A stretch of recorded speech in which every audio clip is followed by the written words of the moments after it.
Welcome to Soundcheck. I'm excited today because we are celebrating 35 years of marriage. This is my lovely wife Tanya, and we are really happy to be together. I'm sure that if I asked her to marry me again today, she would say yes. Well, Yes. I would say yes anyway, but I'm glad that she's here with me and we can just celebrate together. Today we're talking about marriage, and we're talking about 35. There we go, 35. We're talking about 35 years of being together. We got married back in 1988, and it was a beautiful sunny day. Yep, I remember it well. And it looked like it was about to rain at one point, but then all that went away. And we got on a trolley. She had a trolley come pick us up and take us to the reception. And that was a beautiful thing. You can see how God brought us from where we were then, 1988, June 25th. Oh, we look so much different. Yeah. Ooh. And I think we still look good. We don't look like we did 35 years No, ago. we sure don't. And we shouldn't look like that. Hey, I'm And, true. You know, if we still look the same, I'd be happy, and I know you would be too. But it's okay. We look better on the inside because we've grown so much. Our love for each other has grown, and our love for God has grown. Yes. I will say this, and I'm not going to talk the whole time. I'm going to let her talk some too. But I remember when we first got married, and it was a Tuesday night because our service used to be on Tuesday night, and I came home. And I told her, well, I'm not going to church tonight. And she was like, why not? I said, I have a headache. She was like, what? You better get it down. We going to church. And, you know, I really appreciate her helping me to pursue the things of God because I would be a different man if I didn't have her as my better half to help me to become who I am. And so I'm thankful for that. She's been saved much longer than me. I got saved when I was 19. And you got saved when you were... A little girl. Yeah. 8. Well, I've been in church all my life, but when I really remember and acknowledged God, I think I was about 8 or maybe younger, I don't know. But, yeah, I got baptized. And I just said, I just want to live for you, Lord. Yeah. And that foundation helped us to just become a better couple. We can't do this without God. Being married there are a lot of challenges. I want to speak today to people that don't know about what marriage is because you're not married yet, and I want to also talk to people that have been newlyweds, and I want to talk to people that have been married for a while. You have to do some work. Yes, definitely. Marriage takes a lot of work, and I don't mean going to work, punching in, and coming home. I mean work on the marriage. We both have to put 100% in. Yeah, we learned that early on. It's like, people always say 50-50. That's not 50. But that means 50. If I'm putting in 50, I'm not putting in my all. Right. That's not everything. If you're putting in 50, so we both have to put in 100 to make it really work if you want it to be successful. Right. Now, mathematically, that may not make sense to you, but if I put in 50 and she puts in 50, only half of our marriage is working. And it seemed like 50 plus 50 is 100, but that's not how it works in a relationship. Right. Because once the two are joined together, the two are one. The two have become one. We're one flesh because that's the way God created us. Remember when Adam was in the garden, he was by himself. God had him look at all the creatures, and he was like, I don't know what, but I'm still not feeling fulfilled. And God saw that, and he decided to make man go to sleep. He let him rest, and he took out of his side, I don't know if it's the right side or the left side. It was probably the right side because women are always right. Yeah. But he took the rib out of Adam, and he formed a woman. And when Adam woke up, he said, whoa, man. So that's what your mama used to always say. Yeah. Lady O. I'll put her picture up there too so y'all can see it. That's her mama. But that flesh came out of him, and God formed her and made her Eve, who was compatible for him. So even though they were two separate people, they were actually the same being. They were coming out of the same thing. So they were truly one. When you think about molecular structure of a cell, when that thing's growing, there's one cell and then duplicates itself and it splits. Now, that is the same DNA that has made that new cell, but it's still the same creature. Whatever it's developing into, it's the same. And so we are two of a kind. We are one flesh all together. So I'm saying that because without her, I can't do anything because I am part of her. Without me, she can't do anything because she is part of me. So one flesh is so important to have. True. I'm glad that you are part of my one flesh. Even though you see two people standing there, we're actually the same person. Now, why am I saying all that? Why are you saying all of that? I don't know. But I know it's going to help somebody because you have to realize because I'm separate from you, yet I'm the same. And so that separate person has to give that 100%, just like that other 100%. If they don't give 100%, that cell is going to die and it won't be able to reproduce another cell just like it. That means it's a mutated cell. We don't want to have a mutated marriage. A lot of marriages crash and burn. We've been married, like we said, 35 years. How many couples do we know that got married in 88 or 89, 90 that are still together? Very few. I can name them on one hand.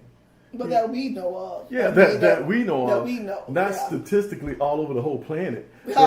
But there has to be God as the center of it to make it work. True. I will agree with that.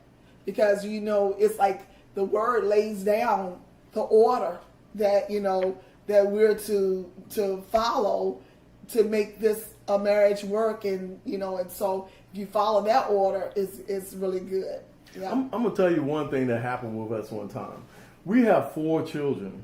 You all know that because we've mentioned them before.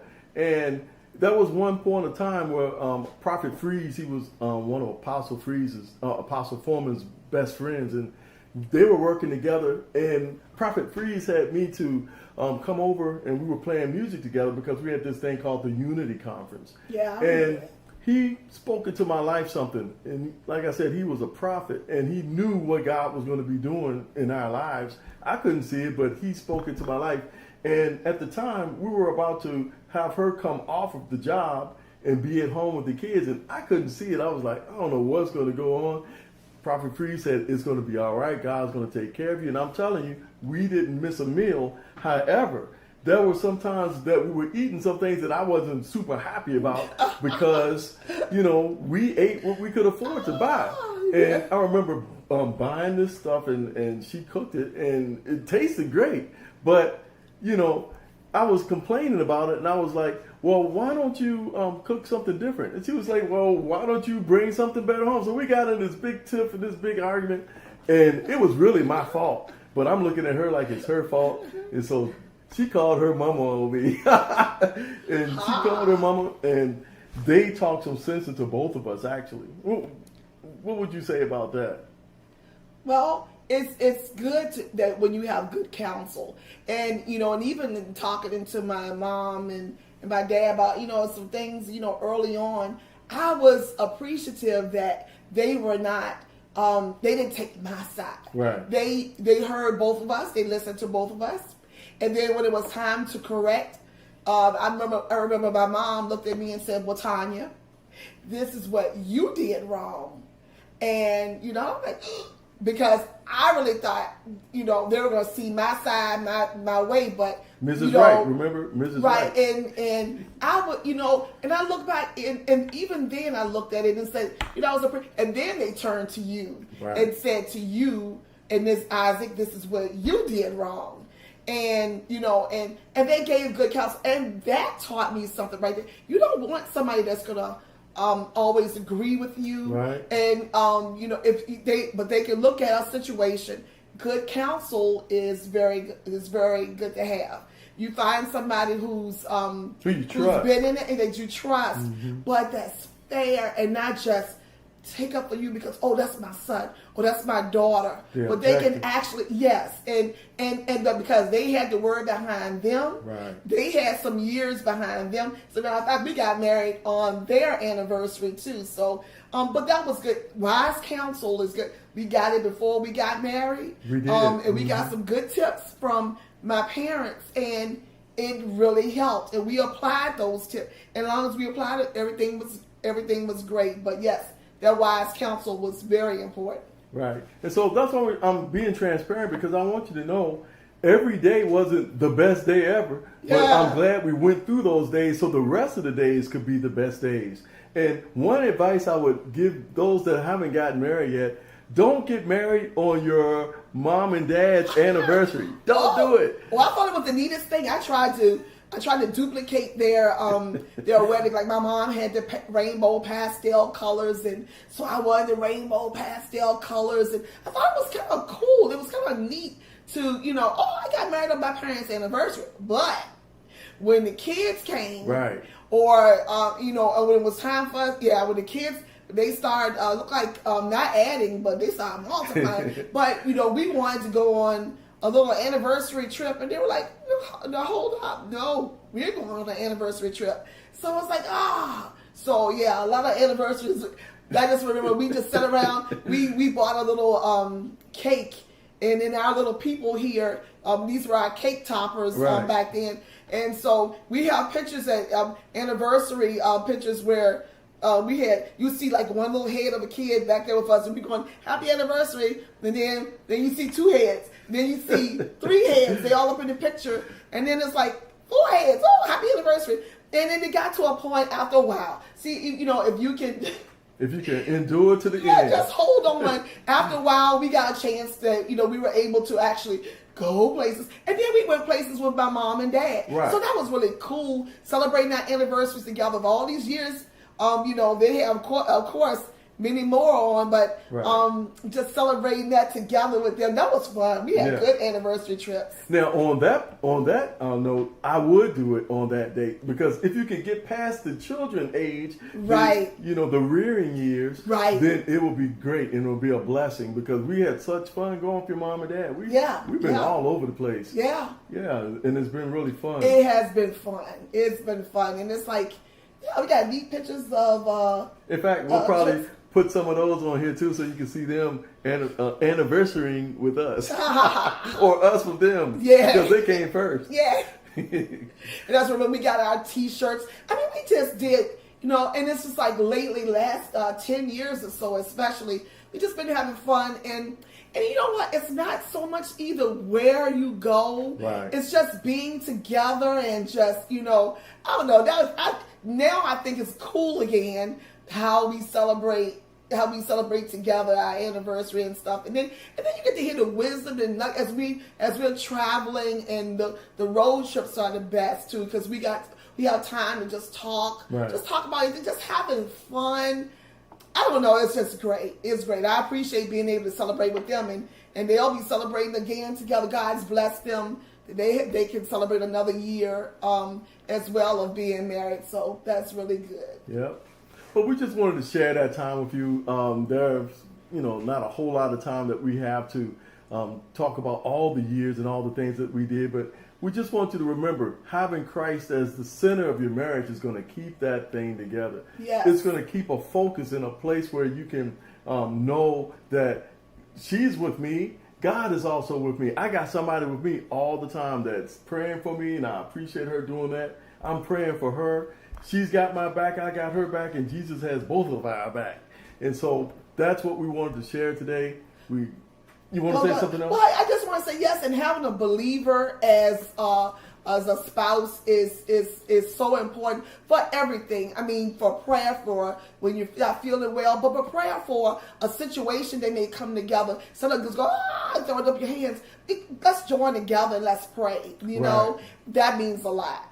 And that probably would be a whole nother segment, just talking about how family is very important, to have somebody that's a prayer partner with you, that's somebody that can help you through the financial situations.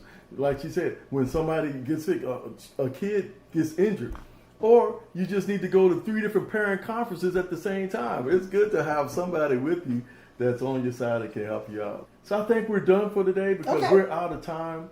We hope to see you all again. God bless you. Yes. It did go by. Bye. Bye-bye. We hope that you enjoyed that segment of Soundcheck, but we also want you to know that today is also our 2nd anniversary of Soundcheck. This is the 2nd complete year that God has given us to bring the word to you every Saturday. And it's been a blessing. God has been blessing us, and I hope that the word has been blessing you. We'd love to hear from you. please write us at PastorIsaacRVA@outlook.com. We'd love to hear what you think. We'd love to hear what the Word has been doing in your life. And for these last 2 years, we've been so excited to bring on special guests. Next year, we plan on bringing in some more guests to bring the Word to you, to give their testimony so that you can also benefit from that. We love you and we thank God for you. Thank you for your support. Keep praying for us, and we'll see you again in this 3rd year of Sound Check with Pastor Isaac. Before you go, I'd like you to know that June is Letter Month. I would love to hear from each one of you all to know how this broadcast has helped you. Has somebody that you know gotten saved? Has someone's life changed? What about your life? I would like you to email me at the address that's right here below. I hope that these broadcasts have been a blessing to you. Let me know what you're thinking. God bless you.